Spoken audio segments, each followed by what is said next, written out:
Assalamualaikum warahmatullahi wabarakatuh. Selamat pagi Pak Fat dan teman-teman semua. Perkenalkan kami dari kelompok 3 Kebudayaan Indonesia yang beranggotakan Saya Galuh Ardani. saya Trivana Citra. Dan saya Mutiara Putri Febrianti. Saat ini kami berada di kawasan Masjid Mataram Kota Gede dan kami akan melakukan wawancara dengan pihak pengurus Masjid Gede Mataram Kota Gede mengenai akulturasi budaya Hindu dan juga Islam yang terdapat di kawasan masjid ini. Selain pengaruh Islam, kita juga akan menanyakan terkait 4A, yaitu atraksi, ancillary, amenitas, dan juga aksesibilitas menuju Masjid Kota Gede. Untuk itu, stay tune video ini sampai akhir ya.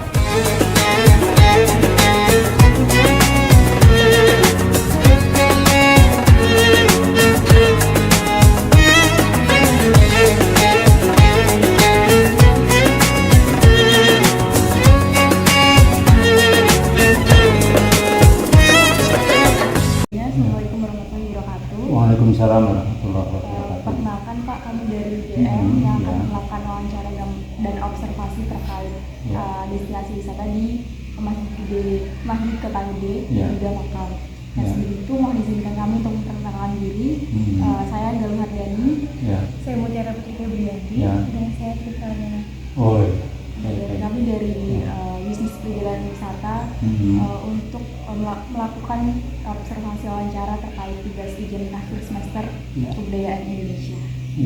Sebelumnya mohon Bapak bisa memperkenalkan diri.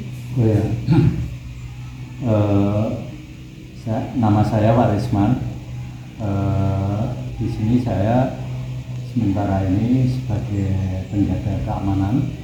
Tapi sebelumnya saya jadi pengurus masjid juga pernah, yaitu bagian pendidikan, bendahara, dan bagian kerumah tanggaan.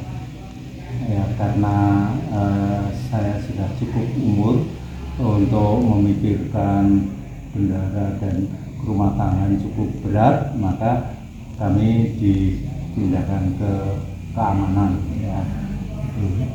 Terus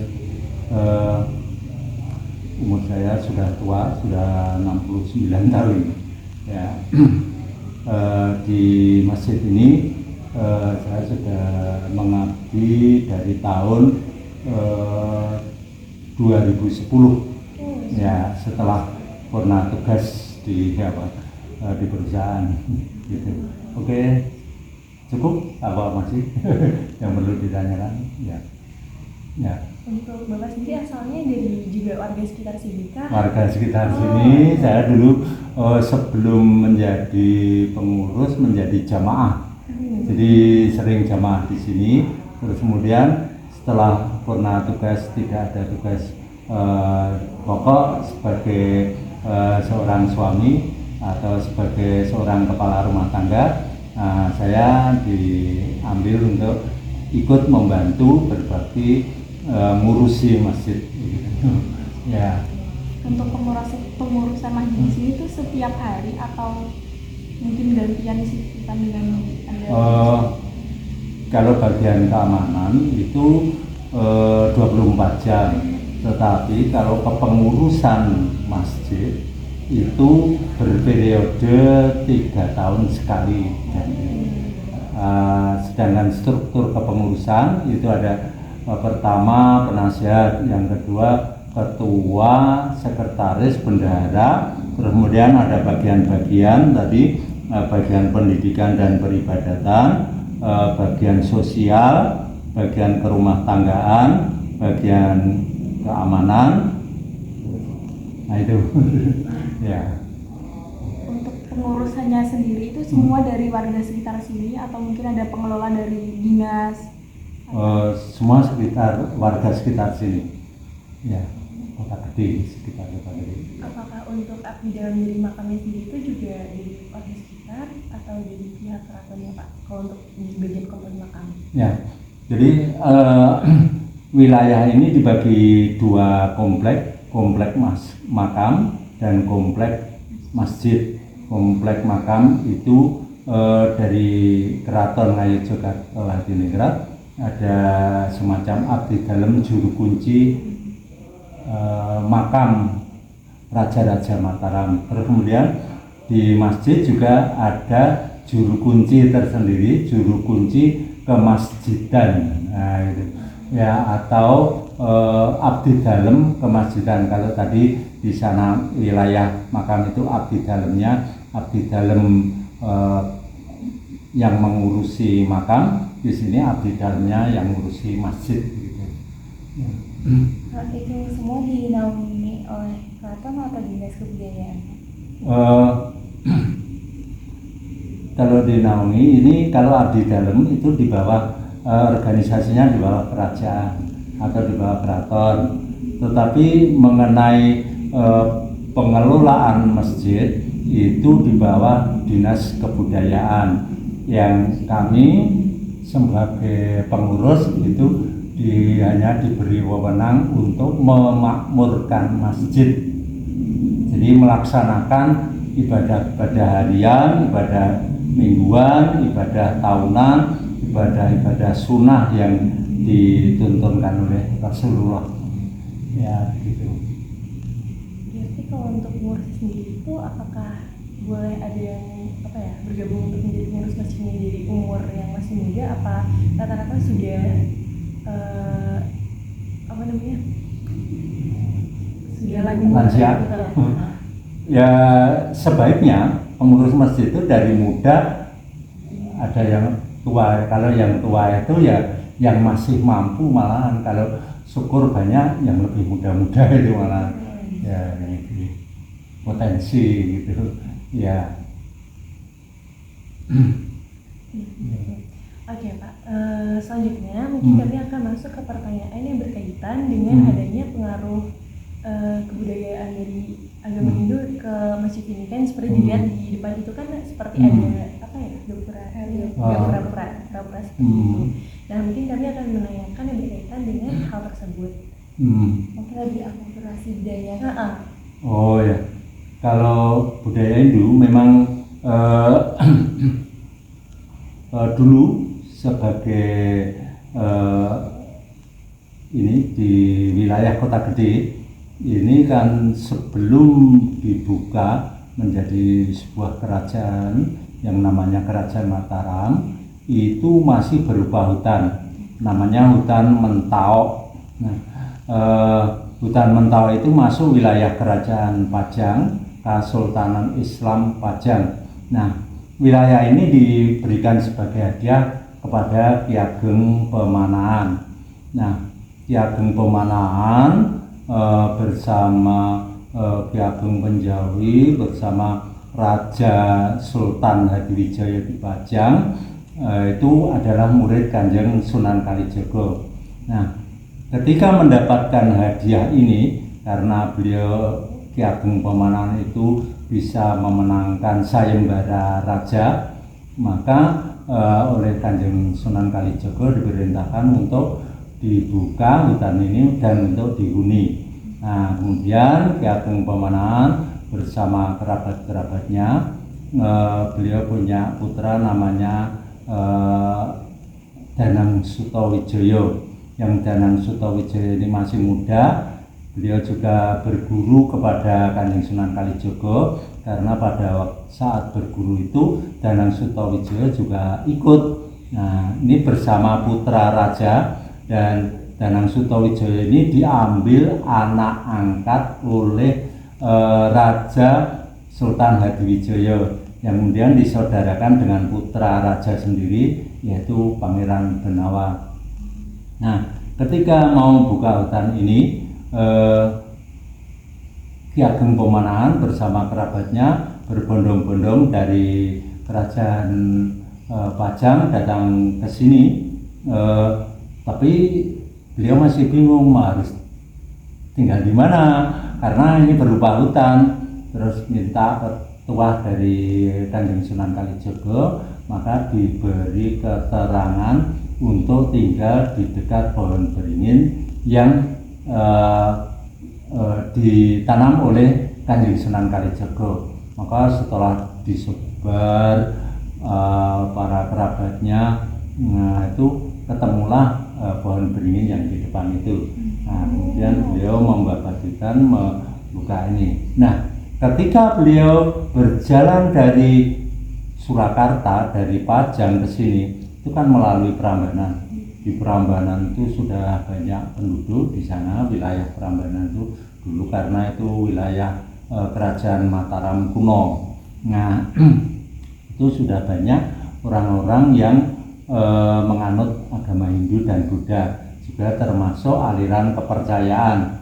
Nah, pada saat sampai di Prambanan itu Ki Ageng Pemanaan istirahat di situ, ngobrol-ngobrol dengan orang-orang Hindu di sana. Nah, ternyata orang-orang Hindu ini semangat untuk mau membantu buka hutan. Akhirnya datang ke sini, diikuti beberapa etnis Muslim yang rombongannya dari Ki Ageng Pemanaan, terus etnis Hindu, Buddha, dan aliran kepercayaan. Nah, maka setelah sampai di sini, babat-babat hutan, nah kenapa harus tinggal di dekat pohon beringin ini? Nah, Ki Ageng Pemanaan memilih ini karena alasan Kanjeng Sunan Kalijaga dekat pohon beringin ini ada mata air yang tidak pernah kering walaupun itu musim kemarau, nah itu di Sendang Seliran. Nah, terus kemudian Ki Ageng Pemanaan mendirikan rumahnya di ini di belakang saya itu, di luar itu. Nah, karena apa?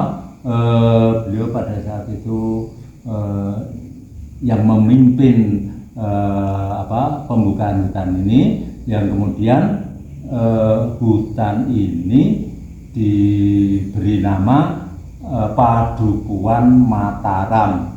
Nah, saat beliau meninggal kira-kira pada tahun 1576, nah kepemimpinan digantikan oleh putranya si Danang Sutawijaya.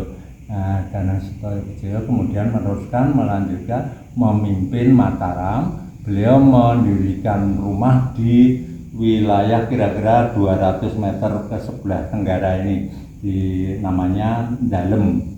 Dalem itu kalau dalam bahasa Jawa rumah. Nah, dibikin rumah di Dalem itu kalau ini ke selatan Notok nanti ada makam Hastorenggo dan pohon beringin. Nah, di situ dulu kira-kira pimpinan Danang Sutawijaya mendirikan rumah. Nah, akhirnya ketika pada tahun 1582 setelah Kanjeng Sultan Hadiwijaya meninggal, nah ini siapa penggantinya kerajaan Kasultanan Pajang? Nah, putranya Pangeran Beno tidak mau menggantikan itu karena beliau tidak suka dengan pemerintahan. Beliau suka malahan dakwah, melanjutkan tugas-tugas dari Kanjeng Sunan Kalijaga gurunya. Nah, kemudian pemerintahan Kasultanan Pajang itu diserahkan kepada saudara angkatnya, yaitu Danang Sutawijaya. Nah, Danang Sutawijaya, aku sudah jadi pimpinan di Mataram, tidak bisa saya harus memimpin Mataram dan Pajang gitu.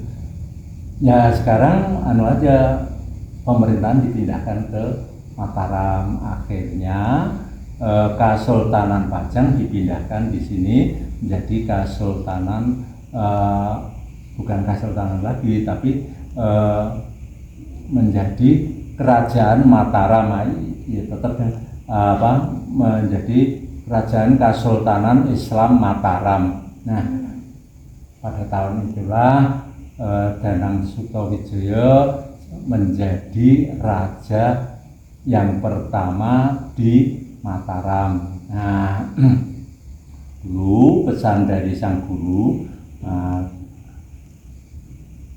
Danang Sutawijaya dan Ki Ageng Pemanaan ini ketika pindah di Mataram ini, setelah dijadikan padukan ini supaya mengembangkan Islam di sini. Nah, karena pada saat itu Islam itu hanya berkembang di pantai utara dari Gresik, Lamongan, Tuban, terus kemudian ke barat itu Pati, Rembang, Kudus, Demak, terus sampai ke barat di Cirebon dan Banten. Nah, itu Islam hanya berkembang di pantai-pantai. Kanjeng Sunan Kalijaga memerintahkan kepada muridnya ini untuk mengembangkan Islam di pedalaman Pulau Jawa. Nah, untuk pusat kegiatan pengembangan ini kamu harus bangun sebuah masjid yang gede gitu. Karena dulu ini hanya dibangun musola atau surau oleh Ki Ageng Pemanahan ayahandanya. Jadi masih kecil. Nah, untuk mengembangkan Islam itu harus dibangun masjid yang gede. Nah, di samping itu juga masjid yang gede ini sebagai pelengkap landasan dari Kesultanan Islam dari Demak, Pajang ke Mataram ini.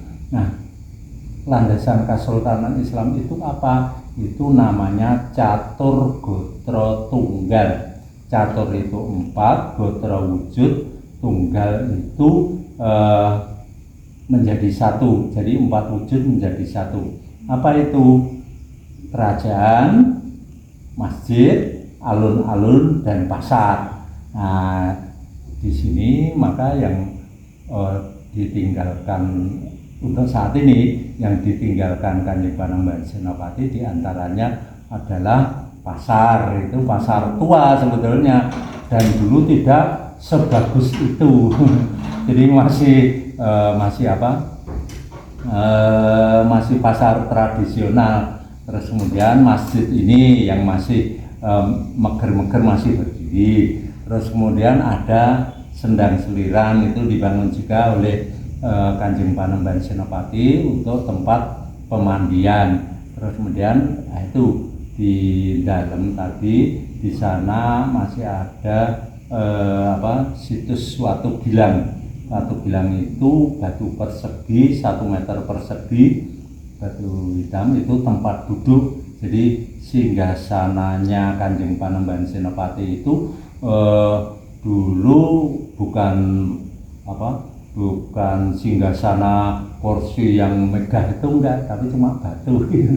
Jadi Kanjeng Panembahan Senopati itu memimpin Mataram, itu beliau tidak mau bergelar menjadi sultan, tidak, tapi bergelar Penembahan, karena beliau juga murid Kanjeng Sunan Kalijaga yang suka mengembangkan Islam, mengembangkan agama. Nah, itu maka beliau gelarnya Panembahan. Lengkapnya Panembahan Senopati ing Ngaloga Abdurrahman Sayyidin Panatagama Kalifatullah ingkang jumeneng ing bumi Mataram sepisanan, atau yang pertama.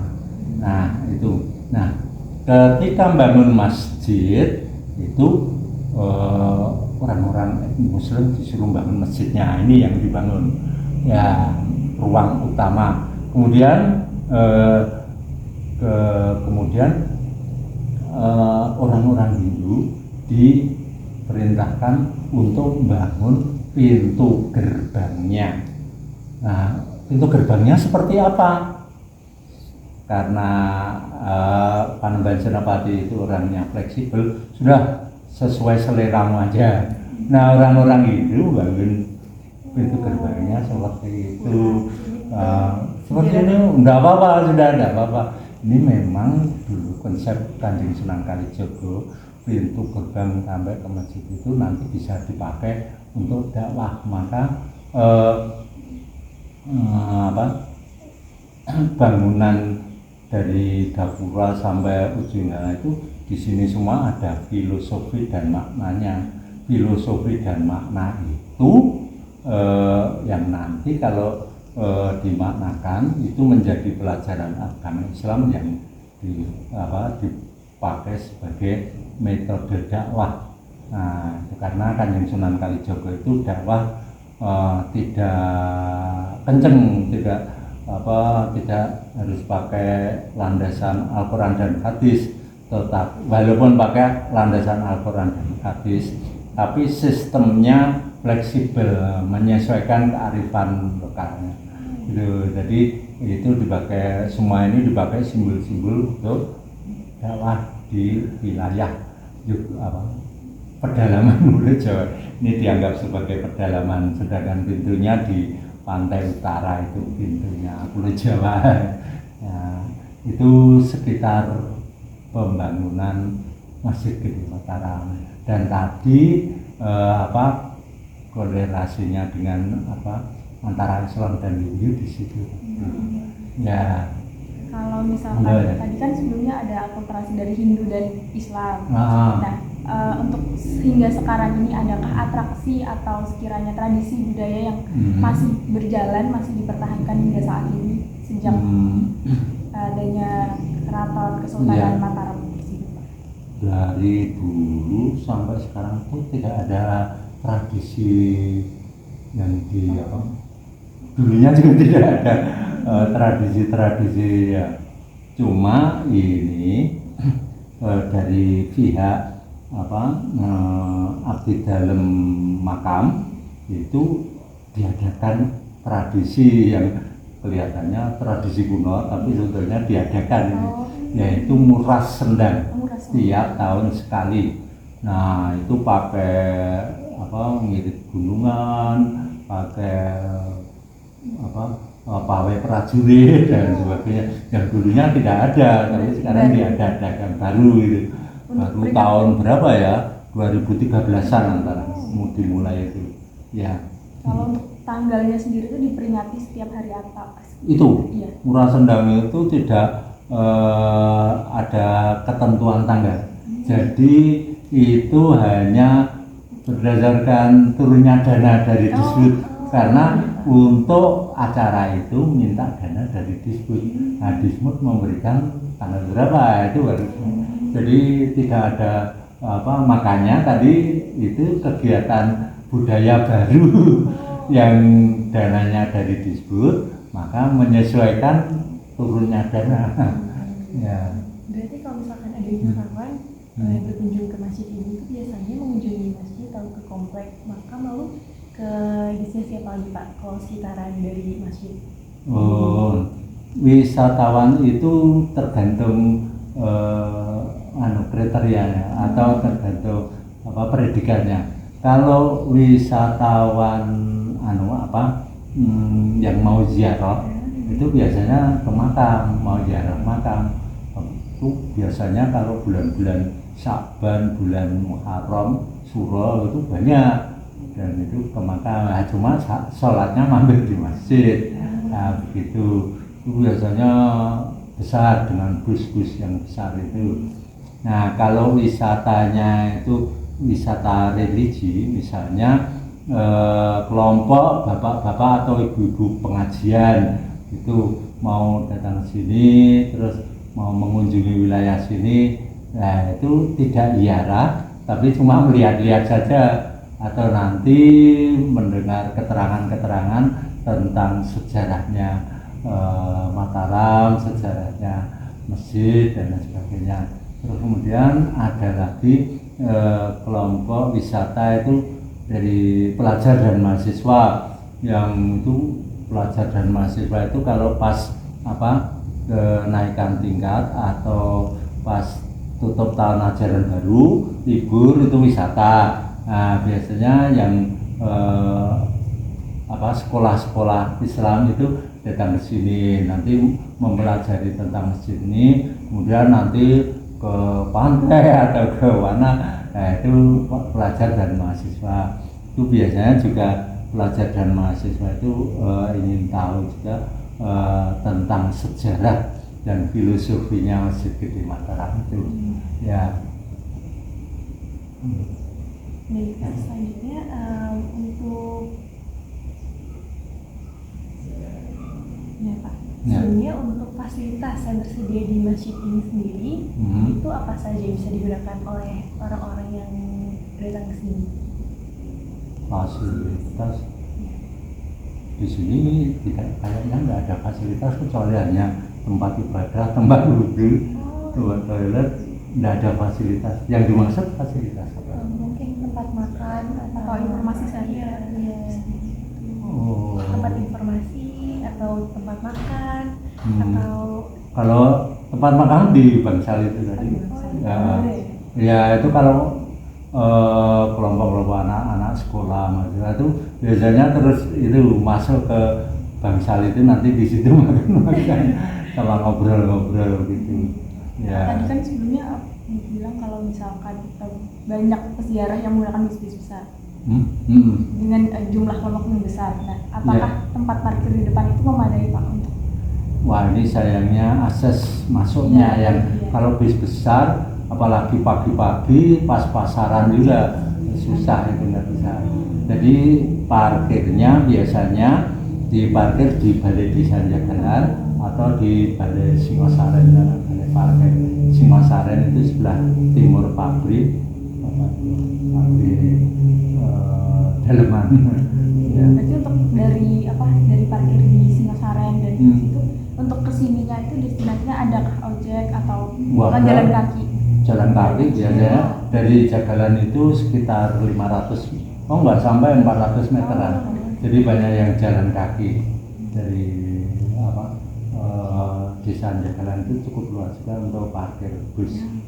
Nah, kalau biasanya ada survei dulu sebelum datang ke sini, biasanya pakai bus-bus yang tanggung, itu bisa masuk ke situ. Ya, mobil-mobil bisa masuk. Berarti untuk aksesnya sendiri itu mudah untuk ini ya Pak, untuk dijangkau itu mudah ya untuk kendaraan-kendaraan besar gitu. Ya paling bis tanggung. Bis tanggung. Iya, kalau bis besar ya kadang bisa, tapi harus pagi banget atau sore banget. Ya sore aja ramai kadang pasar itu. Oh iya. Kalau untuk daya tampung di sekitaran komplek masjid dan makam itu berapa ya Pak kisaran daya tampung wisatawan yang berkunjung setiap harinya? Maksudnya yang berapa ya kira-kira? Sebab kadang 5 bus itu kadang masuk ke situ. Sudah masuk ke Sendang Surirang belum? Belum Pak, kita baru dapat. Wah, nanti bisa ke sana, nanti bisa lihat segini itu menampung seberapa banyak. Kalau wilayah masjid ya ini yang di dalam beteng ini. Kalau untuk dalam masjid ini sendiri bisa menampung berapa jemaah? Kalau di masjid ini bisa 700-an jemaah ya. Tapi sama di Serambi ya. Sama yang di Serambi 700 lebih ya. Untuk letak Masjid Kota Gede ini termasuk dalam kota Jogja atau mungkin kabupaten? Sebetulnya ini wilayah Kabupaten Bantul. Jadi perbatasan itu dari jembatan tadi, karena jembatan Tegal Gendu itu ke timur itu perbatasan. Terus kemudian sampai pasar ke selatan ini, terus nanti turun di situ. Jadi ini wilayah Bantul paling utara. Terus situ sebelah utara jalan itu sudah wilayah Kodia Yogyakarta, ya, Kota Madya. Ya itu jadi perbatasan di jalan itu. Terus terkait amenitas atau fasilitas pendukung yang ada di sekitaran masjid atau makam tuh apakah sudah cukup memadai Pak jika menampung banyak wisatawan seperti halnya tempat sampah atau misalkan gazebo untuk wisatawan istirahat misalnya, apakah sudah mencukupi? Tidak mencukupi sama sekali untuk toilet dan lain sebagainya, tidak mencukupi untuk wisatawan sebanyak itu karena ini sangat kurang sekali. Dan karena ini bangunan cagar budaya itu tidak boleh untuk bangun tambahan, itu tidak boleh, harus ada izin ke keraton dan ke Disbud. Nah, Disbud sendiri sudah merencanakan rehab di rumah-rumah sebelah depan itu, Gapura ke timur sampai alun-alun. Ya itu sampai saat ini juga belum ada follow up tindak lanjut untuk merehab itu. Itu karena mau direhab tidak untuk rumah-rumah penduduk umum, tapi itu mau ditata kembali menjadi kios-kios kios-kios souvenir. Tapi ada dibuat taman-taman, tapi sampai saat ini belum ada realisasi. Berarti kalau misalkan untuk amenitas pendukung seperti ATM gitu, ATM paling dekat dari sini di mana Pak? Itu kalau ATM itu ada Bank BNI itu di Tegal Gede sebelah barat sungai di sana. Terus itu ada Bank BPD dan itu ada BRI sebelah itu, di sebelah timur sungai itu ada BRI juga. Nah, ATM di pasar juga ada itu. Oh, berarti dekat ya Pak? Ya, di sebelah barat pasar, di sebelah barat utara toko PNI itu ada ATM juga. Kalau untuk rumah sakit terdekat dari sini, Rumah sakit atau klinik ya. Kalau klinik PKA Muhammadiyah. Ya, jadi dari sini ke utara, pasar itu ke utara sekitar berapa ya? 200 meter itu ada PKA Muhammadiyah. Ya. Ini macam-macam di sana. Terus sebelah utaranya lagi ada puskesmas. Ya. Selanjutnya kalau untuk masjid gede Mataram ini kan bisa dijadikan untuk tempat ibadah, lalu juga bisa dikunjungi oleh masyarakat yang mungkin ingin tahu tentang masjid ini. Nah, dengan ada masjid ini sebagai tempat ibadah dan juga tempat wisata seperti itu, apakah memberikan dampak positif dan juga dampak mungkin negatif kepada masyarakat sekitar? Itu Pak? Ya, kepada masyarakat sekitar yang punya kegiatan tertentu itu punya dampak positif, terutama UMKM yang pengusaha makanan khusus ya spesial Kota Gede, itu jadi laris gitu, jadi usahanya berkembang gitu. Tapi kalau masyarakat yang pasif ya enggak berkembang ya. Tapi kalau misalnya selama adanya kan biasa kan ada bis-bis bayar nih Pak sekitar sini, dan kalau yang kita lihat tadi itu di depan kan banyak rumah warga. Itu pernah nggak sih Pak ada warga yang kayak protes, kok ini banyak banget sih orang-orang yang ada di sini kayak mengganggu keseharian warga-warga tersebut? Sudah pada tahu, sudah hafal. Kalau di biasa sini banyak didatangi orang banyak itu warga sekitar itu sudah terbiasa. Jadi sudah memaklumi ya. Jadi lebih banyak dampak positif yang didapatkan oleh masyarakat di sekitar Ya, sini ya Pak? ya. Jadi banyak tambah tahu orang-orang dari jauh. Banyak yang dan kadang-kadang gaduh ramai di halaman itu, banyak dari para pelajar dan mahasiswa foto-foto dengan gel-gel. Apalagi priwet kerap kali ada itu. Ada priwet juga Pak di sini? Di depan itu. Oh, depan sana ya? Sama nanti di di Sendang Seliran. Berarti kalau privat itu tetap ada fee sendiri? Iya, ya. Apakah ada Cuma di wilayah masjid itu harus ada izin, jadi ke Pangulon Keraton sana. Tapi di luar wilayah masjid, misalnya di Sendang Selirang, itu nanti ada fee untuk juru kunci. Ya, di luar itu nggak ada fee, di luar gapura yang sebelah utara tadi. Jika masuk, nggak ada, itu wilayah RW dan wilayah penduduk. Kalau misalkan di sekitar masjid itu ada kampung wisatanya nggak sih Pak? Yang bisa dikunjungi oleh para wisatawan gitu? Ada, di Jagalan ada, itu rumah UGM, rumah-rumah kuno di alun-alun, ya. Terus tadi di bekas kerajaan itu ada tadi singgasana dari Kanjeng Panembahan Senopati, singgasana raja. Terus di selatan ada benteng Cepuri. Terus di situ ada Sendang Seliran, nah sekitar itu. Nah, itu ya. Apalagi tanya kan sebanyak-banyaknya tentang Kota Gede.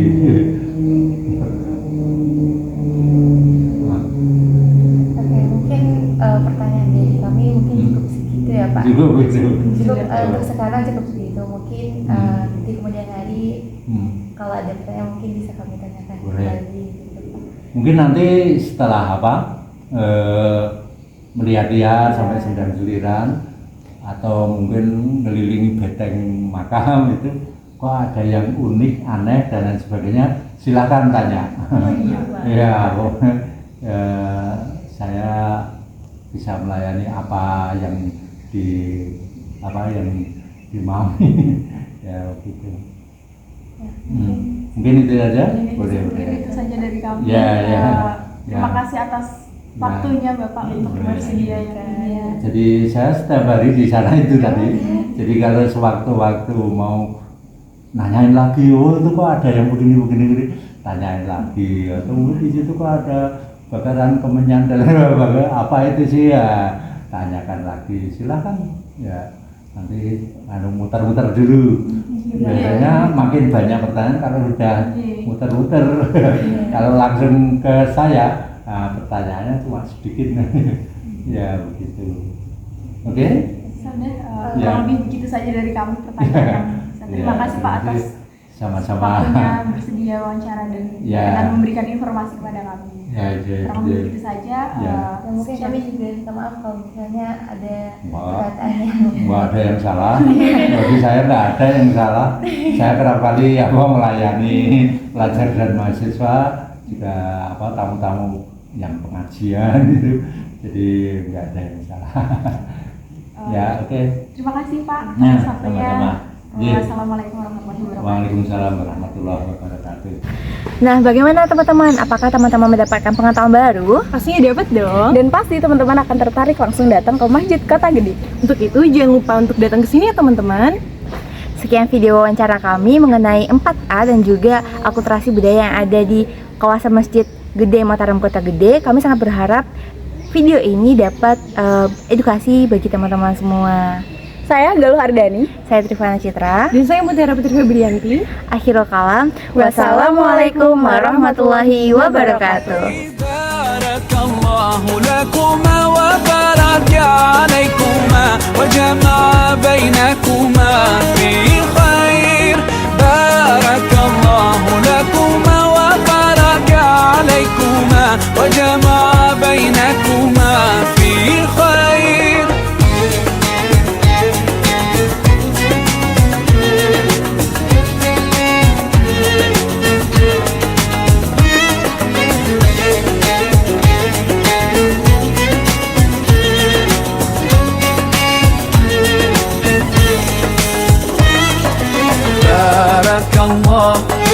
بارك الله